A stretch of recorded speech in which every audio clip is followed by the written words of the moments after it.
made entirely from transistors. So let's try an example. I already put in the batteries. Let's try something like 2 plus 3 equals 5, and then 3 plus 3 equals 5. In binary, 2 is 10, and 3 is 1, 1, or 11. So let's try 2 plus 3 equals 5 first. So these two are the first numbers. So 1, 0 would make 2. So let's just do 1, 0. Let me just use my finger. 1, 0. Stay in your place. Okay, that's 2 right now. If I want to make the second number 3, I'd have to turn on both because 3 is 1, 1. So I'll give it 1, 1.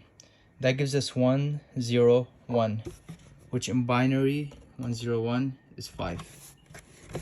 To make this 3 plus 3, I'd just have to change this 2 to be a 3. So I just have to make it, instead of 1, 0, to make it 1, 1. You give us 1, 1, 0, or 6.